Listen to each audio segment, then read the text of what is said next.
Hola, entonces sobre compacidad vamos a hablar en este video y sobre para qué nos sirve, para qué lo usamos, por qué nos interesa esto. La, la idea del teorema de compacidad es que nos entregue una herramienta para poder saber cuándo hay cosas que no podemos expresar con lógica de primer orden.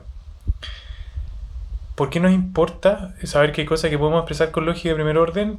Porque la lógica de primer orden de alguna manera nos da como una medida a varios lenguajes de programación. Entonces nosotros, o de algoritmos o de cosas así. Entonces em, hay lenguajes de acceso o lenguajes de programación o lenguajes de datos para los cuales nosotros sabemos que hay cosas que se pueden expresar en lógica de primer orden y otras que no. Entonces, saber que ciertas propiedades no son expresables en lógica de primer orden también nos da un indicio sobre qué propiedades realmente no son expresables por ciertos lenguajes o ciertas herramientas computacionales. Esa es un poco la idea. Entonces, ¿a qué nos referimos con esto? Vamos a ver un ejemplo. Entonces imagínense que ustedes tienen un grafo, la idea es que sea grande, ¿cierto? Este grafo tiene vértices y tiene aristas. Vértices y tiene aristas y ese grafo nosotros lo representamos por una estructura cuyo dominio es simplemente la cantidad de nodos del grafo y estamos usando un vocabulario con una relación binaria y la interpretación de esa relación son simplemente las aristas. En el fondo, ustedes pueden pensar de que esta estructura, esta interpretación realmente es una tabla binaria y aquí tiene todos los nodos que están conectados. Y así sucesivamente. Es lo mismo que las aristas, finalmente. Entonces, ¿qué tipo de cosas yo sí puedo expresar, por ejemplo, usando lógica de primer orden? Bueno, acá hay una que es interesante, que es decir que el grafo tiene un triángulo. Em, los triángulos son importantes. En general, encontrar patrones en grafos es un área bastante estudiada en computación. Yo algo he trabajado en eso también. El triángulo es como el patrón básico más importante y esta es la oración que nos dice que el grafo efectivamente tiene un triángulo. Entonces tiene que existir un X, un Y y un Z, tal que X esté conectado con Y esté conectado con Z y Z esté conectado con X. Hay otras figuras que ustedes pueden pensar cómo se expresan.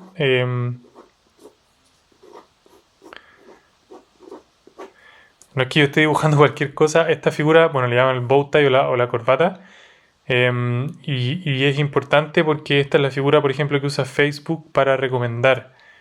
Em, Cuando estos cuatro nodos son amigos de nosotros en Facebook y el grafo de Facebook en el fondo tiene esta estructura, Facebook también nos recomienda el quinto nodo como para que sea amigo de nosotros. Bueno, esto es una aplicación. Entonces, en general buscar patrones, buscar formas en los grafos es una cosa bastante importante y en lógica y primer orden lo podemos hacer. Acá está el ejemplo del triángulo, ustedes pueden pensar cualquier patrón, al final se puede expresar. Pero entonces empiezan a surgir preguntas, ¿cierto? Y acá hay otra cosa que es bastante interesante en un grafo, y es preguntar si acaso el grafo está conectado o si es que no está conectado.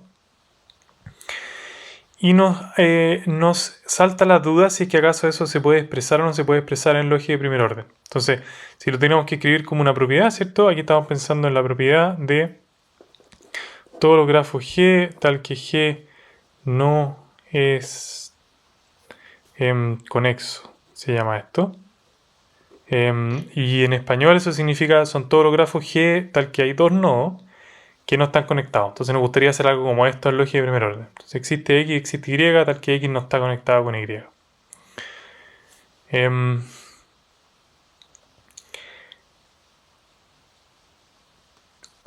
entonces efectivamente nos gustaría mostrar de que esto no puede ser expresado. Eh, para poder hacer eso, vamos a utilizar una herramienta que se llama el teorema de compacidad. Que esta es una herramienta es bastante poderosa. En este curso no podemos ver la demostración. No es muy compleja la demostración, pero se requiere harta maquinaria que no simplemente no alcanzamos a desarrollar en el curso. Esto es una maquinaria más de gente que estudia la lógica desde la matemática. Eh, si ustedes agarran un curso de lógica, en todo caso, va a estar la demostración de esta cuestión, si lo buscan en internet también. El teorema de compacidad es súper simple. Nos dice que un conjunto sigma de fórmulas va a ser satisfacible si, solo si todo subconjunto S de sigma, que es finito, es satisfacible. Entonces, hay una dirección que es automática. Si es que sigma es satisfacible, eso significa que hay una estructura A que satisface a phi para toda phi perteneciente a sigma. ¿Sí? Entonces, si es que sigma es satisfacible, hay una estructura A que satisface a phi para todas las fórmulas de sigma. Hay una estructura A que satisface a todas las fórmulas de sigma. Entonces, obviamente, todo subconjunto S de sigma va a ser satisfacible, en particular por la estructura A. Si la estructura A satisface todas las fórmulas de sigma, obviamente va a satisfacer todas las fórmulas de un subconjunto de sigma. Pero la otra dirección es súper interesante. Y en el fondo nos está diciendo que si yo tomo un conjunto infinito de fórmulas, acá vamos a ver un ejemplo. Si yo tomo un conjunto infinito de fórmulas y yo puedo mostrar de que todos los subconjuntos finitos son satisfacibles, entonces ese subconjunto infinito va a ser satisfacible también. Entonces, la intuición de compacidad y con más ejemplos es una de las cosas que tuvimos que sacrificar en este semestre, pero si les interesa saber un poco más me pueden preguntar por interno o por issues o lo que sea. Yo encantado de tratar de darles un poco más de intuición. Este es un resultado muy, muy, muy poderoso y muy útil en computación también de la lógica. Pero vamos a un ejemplo. Entonces, este es como el ejemplo 1, es como el ejemplo más típico. Y esta cuestión funciona así. Pues. Entonces, vamos a considerar una familia infinita de fórmulas. Les pongo un subíndice acá. Entonces, psi sub 2, psi sub 3 y así. Entonces, psi sub 2. ¿Por qué tiene este 2? Porque lo que me está diciendo es que esto es algo así como hay dos elementos distintos en el grafo.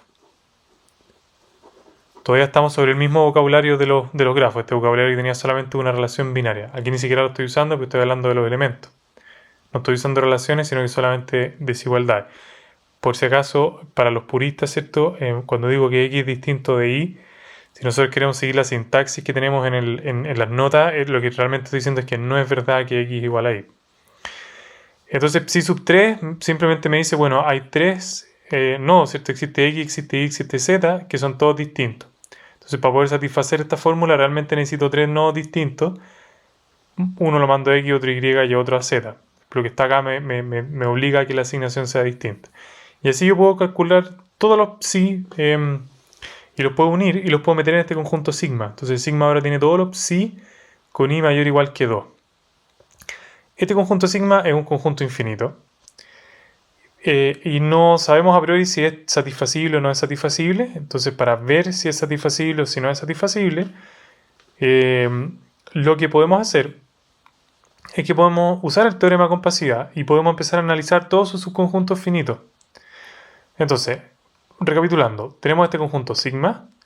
Este conjunto sigma es infinito, es la unión de todas estas fórmulas que me dice hay dos nodos distintos en el grafo, hay tres nodos distintos, hay cuatro nodos distintos y así sucesivamente.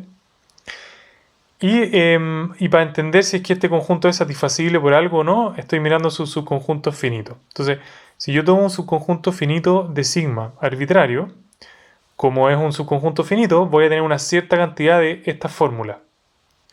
Y aquí las enumeré, digamos, de psi sub L1 a psi sub LP en orden. Entonces, este es el subíndice mayor y este es el subíndice menor.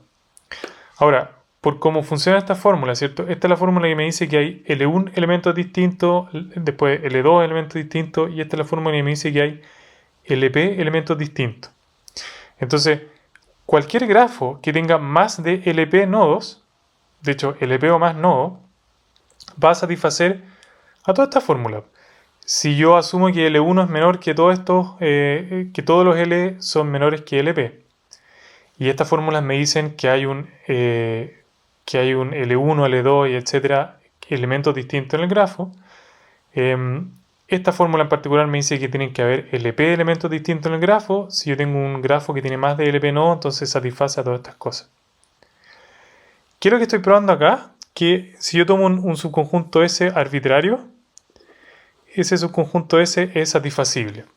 Ojo, la estructura que satisface a un conjunto S no tiene por qué ser la misma que la estructura que satisface a otro conjunto S. No me importa. Lo único que estoy mostrando es que cada uno de estos subconjuntos finitos eran satisfacibles. Entonces, por compacidad lo que tengo es que sigma original era satisfacible. No, este resultado no es constructivo. El teorema de compacidad en ningún minuto me da la estructura que satisface a esta cuestión. Nosotros podemos, en este caso, podemos pensar un poco y entender que en realidad las estructuras que van a satisfacer a este conjunto sigma son estructuras que tienen una cantidad infinita de nodos. ¿Ya? Esto es porque estoy pidiendo que tengan 2 nodos distintos, que tengan 3 nodos distintos, que tengan 4, que tengan 5, que tengan 6. Entonces, cualquier número que ustedes me den, voy a necesitar esa cantidad distinta de nodos. Entonces, la única forma de satisfacer a este conjunto sigma que tiene la unión de todas estas cosas es una estructura G, B, E, donde la cardinalidad de B sea infinita. Un grafo con infinitos nodos. Eso por supuesto que en computación no nos interesa, nunca nos ha interesado el infinito, pero tiene sentido. De hecho, grafos con infinitos nodos se estudian, por ejemplo, en termodinámica, en física. Son importantes a la hora de establecer algunas cosas con sistemas dinámicos. De hecho, la lógica de grafo infinito sirve para probar algunos teoremas en ese lado. Eso es con el teorema de compacidad. Ahora en el siguiente video vamos a ver cómo se usa este teorema de compacidad en computación, que es lo que nos importa, para poder mostrar que ciertas cosas no son expresables en lógica de primer orden.